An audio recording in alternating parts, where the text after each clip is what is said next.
I followed up on a recommendation given by Mr. Leo Lesser of the YouTuber Law channel for a book called The Great Dissent by Thomas Healy. The book may be a tad unwieldy, but the story it contains is pretty remarkable. For anyone interested in free speech and the origin of free speech, this is quite a good read. Until I had worked my way through this volume, I was of the impression that free speech in the United States was a given ever since the First Amendment was added to the US Constitution. I trust this is a belief many American citizens hold today. It may in theory have been the case, but the practice was an altogether different matter. This man is of importance here. Sir William Blackstone was an 18th century English jurist of great importance to both British and American law. Both nations subscribed to his definition of free speech.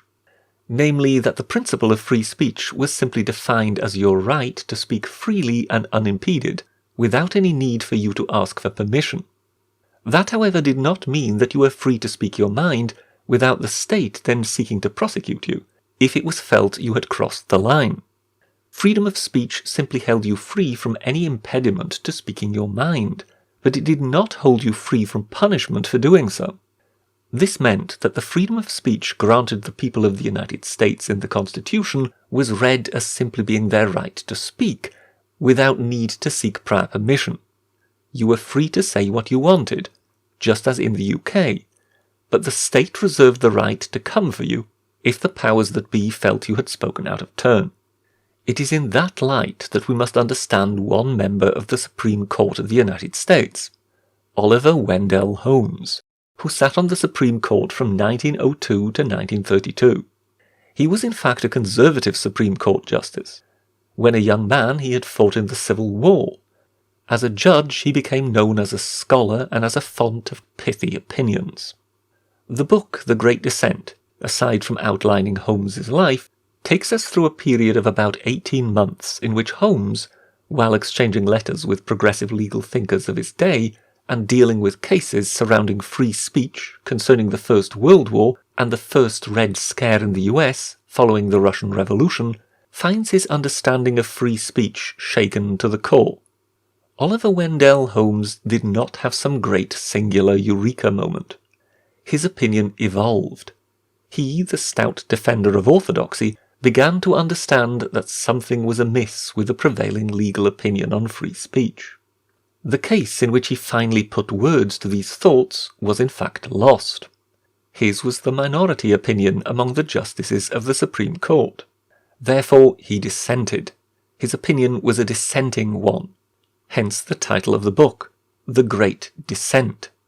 The case in question was Abrams versus the United States. I will not go into any great detail, save to say that Mr. Abrams and his colleagues were Russian immigrants and communists, who objected to US intervention in Russia while the First World War was still ongoing. They hence distributed leaflets trying to incite munitions workers to go on strike. The prosecution wanted to use the Sedition Act of 1918, alleging they had tried to undermine the US government, to incite resistance to the war against Germany, and to curtail the production of weapons and ammunition. Of course, the interests of Mr. Abrams and his communist comrades lay elsewhere and had nothing to do with the war against Germany. But as it was, the Abrams case was lost. Holmes, however, managed to put into words a phrasing which is still seen as foundational today to the modern understanding of American free speech. Many of his definitions and phrasings are seen as canon in the interpretation of free speech under the US Constitution. He did not win immediately. It is fair to say that he did not see victory within his own lifetime. He was ahead of his time. But the Supreme Court of the United States, in its interpretation of the US Constitution, eventually would bow to his great dissent. So here is the text of it.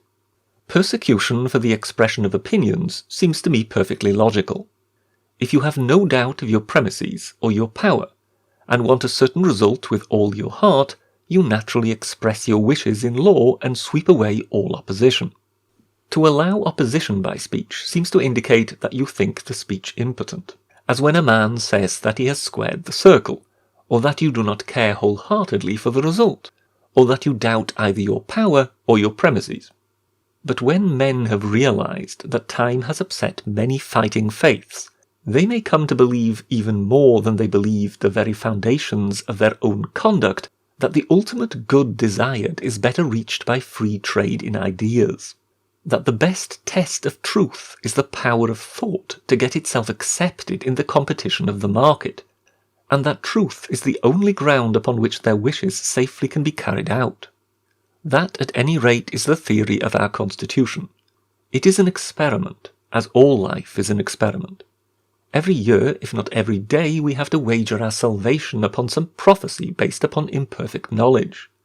While that experiment is part of our system, I think that we should be eternally vigilant against attempts to check the expression of opinions that we loathe and believe to be fraught with death, unless they so imminently threaten immediate interference with the lawful and pressing purposes of the law that an immediate check is required to save the country. I wholly disagree with the argument of the government that the First Amendment left the common law as to seditious libel in force. History seems to me against the notion.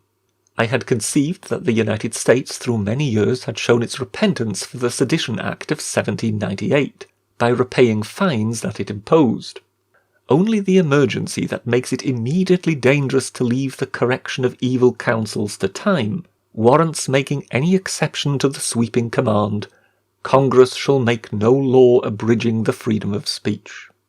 Of course, I am speaking only of expression of opinion and exhortations, which were all that were uttered here, but I regret that I cannot put into more impressive words my belief that in their conviction upon this indictment the defendants were deprived of their rights under the Constitution of the United States, and with these words eventually turned the wheel of history.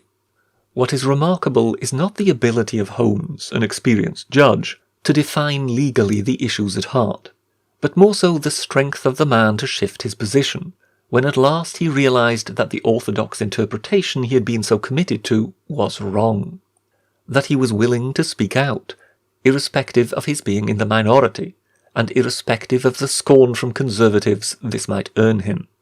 This dissent meant more coming from him.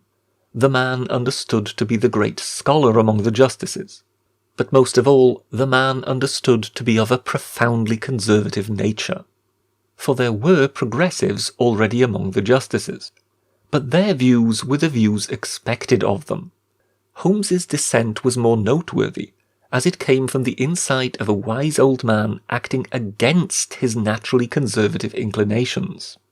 He knew this meant that many would come to see him as a traitor to their side and the more traditional view of matters.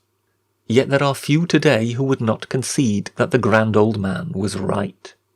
I think the citizens of the United States of America would be well advised, when considering their liberties, to look not only to the founding fathers of their nation, but so too to this great man, a scholar of the 19th century, who in old age became a formative figure of the 20th century and beyond. For his was a breathtaking, brave step into the unknown, a step which set the United States of America on a different path to that of the United Kingdom, a difference in the very principle of the understanding of free speech. Oliver Wendell Holmes took the step which today, 100 years later, still awaits to be taken in British law. But the great lesson in all this, I suppose, is that the finest constitutional intent cannot give you liberty if the judicial interpretation does not do so. So whereas the great men of the past in 18th century attire granted Americans the idea of free speech, it fell to a magnificently mustachioed Supreme Court justice to find the necessary interpretation with which to grant his countrymen free speech. That is all from the Cyberpass for now. Thank you very much, and goodbye.